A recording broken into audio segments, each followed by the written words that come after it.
હું માંગીલાલ પટેલ, બનાસકાંઠા શિક્ષણ સમિતિના પૂર્વ ચેરમેન.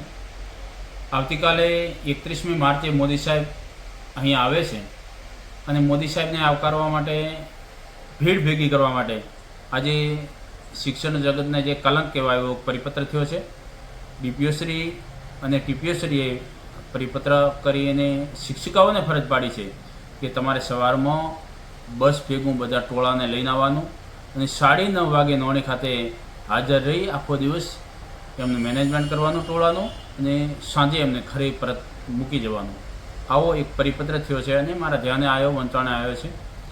મારી આ બાબતમાં નમ્ર વિનંતી છે, ખાસ કરીને સરકારશ્રીને કે સરકારશ્રીએ પરિપત્ર આદેશ કર્યો હોય તો જ ડીપીઓ અને ટીપીઓશ્રી આ પરિપત્ર કર્યો હોય. આ પરિપત્રમાં શિક્ષણ જગતનું ઘોર અપમાન છે.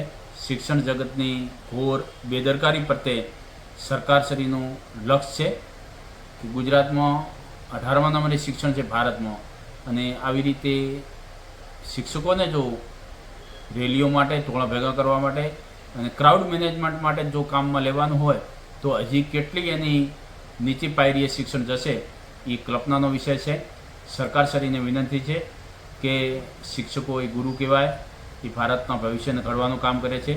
એમને ટોળા લઈ જવા, તમારા કાર્યક્રમો માટે ભીડ એકઠી કરવી, તમારી પાર્ટીનો કાર્યક્રમ સફળ કરવો, એના માટે નથી, એ શિક્ષણ માટે છે. અને એ લોકોના ટેક્સના પૈસા એમને પગાર આપે છે અને એ શિક્ષકોને પણ સન્માન હોય છે, શિક્ષિકાઓને પણ સન્માન હોય છે. આવા ટોળામાં લઈ જવું, વહેલો જવું, મોડું આવવું, એ શિક્ષિકાઓને જે કહેવાય કે એમને જાનનો પણ જોખમ હોય, એમને શારીરિક પણ ઘણી તકલીફો હોય, કૌટુંબિક પણ ઘણી તકલીફો હોય, પણ સરકાર પરિપત્ર કરે તો એમને ફરજિયાત કરે તો એમને કહેવાય કે જે ન ગમતું પણ કામ કરવું પડતું હોય છે. અને સરકારની જે દબાણની નીતિ છે, બાબુઓની દબાણની નીતિ છે, અને લોકો નથી આવતા પણ પરાણે લોકોને લાવી અને ભીડ ભેગી કરી અને વાહવાઈ કરવી છે. એ બાબતમાં મુખ્યમંત્રીશ્રીને સ્પષ્ટ મારું કહેવું છે કે આ બાબતમાં તમે ક્યાંય આવી જો ખોટી રીતે હેરાનગતિ કરશો તો અમે આ સાંખી લેશું નહીં.